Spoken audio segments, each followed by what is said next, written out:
What's up everybody, welcome back to the garage. Today we are going to go ahead and get started working on the supercharger, getting it torn apart, broken down, seeing what all's going on inside there, making sure that it's all healthy and good to go, and getting the process started to go ahead and start cleaning it up and putting it back together. But before we do that, we got an exciting package in today that we're going to go ahead and unbox and get set up first. So let me take you over here.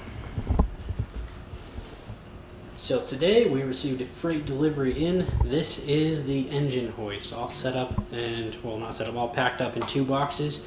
So we are going to go ahead and get this put together today, and then we're going to go ahead and get started on doing the supercharger.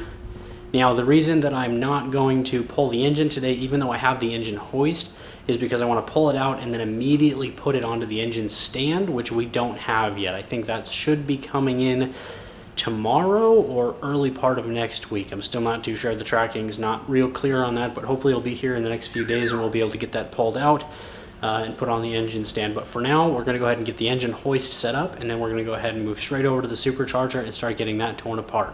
Let's do this.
Every sunrise is just for you.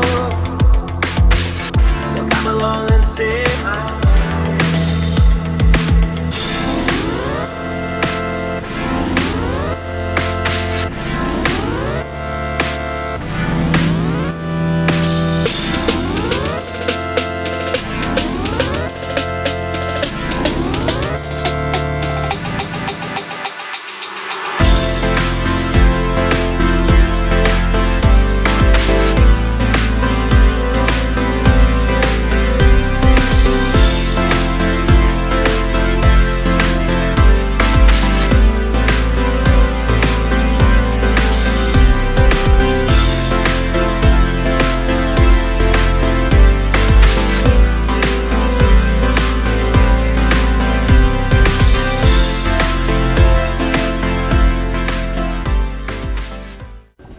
Alright, so I went ahead and put together the engine hoist. It is done, and as you can tell, I do not have a lot of space in this shop. It is cramped. So when it comes time to go ahead and pull the engine out of the car, we are going to be having to open in the garage door so I can have enough room to work. And like I said before, I'm going to wait to pull the engine until I have the engine stand, so I can just pull it out, put it on the engine stand, and then I can, this engine hoist folds up pretty tightly and I can shove it in the corner and have room to work right here on the engine stand to get that engine rebuilt. The other reason that I can't pull the engine out yet is because of these giant bolts that I have on here. I do not have a wrench big enough to use these except for this one adjustable, which is kind of small, and I don't have anything to hold the other side still. So I need to go ahead and do some tool shopping. I need to pick up some tools there. And I still need to go ahead and get that socket that I mentioned in the last one to get that last bolt out of the bell housing. So we'll be taking a trip to the parts store or the tool store here soon to go ahead and buy some more wrenches, more sockets, that we can go ahead and get this, this build underway. So now, since I got that put together, we are going to go ahead and move over here. Now we are going to get this supercharger torn apart and begin the rebuild process. So we're going to go ahead and start removing the throttle body and getting rid of the intercooler and everything on there. We're going to get this taken apart and start getting it cleaned up so we can go ahead and put it back together and have a nice fresh supercharger to throw on this engine once everything's back together.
Alright, so we went ahead and got a bunch of work done on the supercharger. Got it torn down quite a bit, got the intercooler off.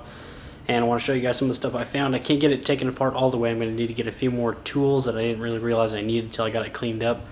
Let's take a look at this thing. Alright, so I got this whole back housing taken off. That was this intake manifold here, which not too bad, but still, I mean, you can see the crap in there. This thing is dirty as hell. So I took that off. Same with this Y pipe here. You can see there's, I don't know how well the camera is going to focus on that, but there's oil inside of there. And from what I'm telling, from all the oil that's in places in the supercharger where it really shouldn't be, I'm thinking that there may be a leak in the seal that connects this reservoir here to the rest of the supercharger. And that's what's causing some of the problems. So I'm gonna have to look at getting a new seal for this. Now, in order to get this whole thing taken apart, the pulley has to come off. Like you see, this bolt right here is just not gonna come out with the pulley on. To get the pulley off, I need snap ring pliers, and I did have snap ring pliers, but I don't know where the hell they went, so I'm gonna have to get another set of those. No big deal. That's pretty much it as far as tools that I need on the supercharger, but it's definitely going to need to be taken apart further and rebuilt. If I take you over here to this, I know the camera's probably not going to focus too well, but the inside of this thing is the intercooler, and it is horrible. Just take my finger in here, and it's like this gray, nasty grease stuff, little bits of coolant everywhere, so this thing is definitely leaking. Everywhere in here you touch, it's just gross. So I do have a new intercooler on the way. That's coming in. We're gonna do, I think I'm gonna put, I need to track down some thermal coating paint, some thermal insulated paint that we're gonna put on that. I did some research, and that's one of the ways you can help to make sure those things don't break in the future. Because the reason those break is not actually a defect with the intercooler itself, it's a defect with the car's cooling system altogether. So we're going to go ahead and get that taken care of, and if I can find the room in the budget, we're also going to go ahead and replace the heat exchanger at the front of the car for that intercooler to be a more efficient, more performance one. And I'm going to try to get a better radiator fan to just improve the overall cooling of the entire car, the entire system. That way we can go ahead and hopefully make it to where this is never going to happen again. So we need a couple more tools to finish taking apart the supercharger, and it's going to take a lot of cleaning to get that cleaned up. We're definitely going to go ahead and do the thermal coating on the new intercooler when it comes in. That should be here hopefully in about a week. Hopefully in the next video we're going to go ahead and start getting the engine pulled out. The engine stand should be here very, very soon. We've got this engine hoist set up. It's all ready to go, and I've still just got a couple of bolts to get done on the bell housing, the engine mounts, and there's a couple of lines, hard lines that are connected to the transmission. I don't know what those do, but looking at them, they definitely may need to come off. I need to get down there and trace them, get a flashlight down there, see exactly where those go. If they're not connected to the block, they should be fine, but if they are connected to the engine in any way, they're going to have to come off. Other than that, though, the engine's getting close to being able to take out. We got everything ready to go. The only thing we're really waiting on is a couple of tools and the engine stand. So this weekend I'm going to try to get some of that taken care of. I've got a couple of doctor's appointments I got to go to, so I won't have a whole ton of time, but I'm going to try to get into the parts store, grab some tools, and then hopefully tomorrow we'll receive a bunch more parts, and beginning part of next week we'll be receiving parts. I do want to show you one thing I got. This I'm going to cover more in another episode as we get starting to put the car back together. One of the issues with these cars, a lot of people want to put the cold air intake on them. And the only cold air intake available for this car is sold by Need Wings. Anybody that has these SRT6 or even the base model Crossfires, they know Needs Wings. They sell a lot of parts for these. That's the only cold air intake you can find, and it's like $800. It's crazy expensive for a couple of pipes. It's ridiculous. So I'm going to be covering what I'm doing, and I'll get links to everything that I purchased and put it in the description of the videos so you guys can see what parts I got. But here's some of the parts that came in. We are looking at some elbow pipes. These are just aluminum charge pipes that I got. They're going to need to be trimmed down a little bit. As far as I can tell, they're going to be a little bit too big like this. I'm going to have to kind of cut them right about here, get them shorter. But this is the main piece right here. This is actually going to go kind of on the back of the supercharger like this, where the air intake goes, and then I'll run the elbow pipes kind of off around the side, and then run the tubes for us. It'll be a dual cold air intake. I've got more parts for this coming. Some straight charge pipes, some couplers, clamps, everything I'm going to need. Once I get all that put together and we start getting ready to put the car together, I will do a specific video on that for all you Crossfire guys out there that want a cheaper way to do a cold air intake, because all the parts that I bought for this was just under $200, which is a hell of a lot better than $800 or $1,000 like I've seen for the cold air intakes, which is just ridiculous. So look forward to that. That will definitely be coming up as we start getting the car put back together. But for now, that's all. Go ahead and like and subscribe if you like this video. There will definitely be more content coming up soon. This is starting to get exciting as we're about ready to pull the engine out. So I will see you guys next time.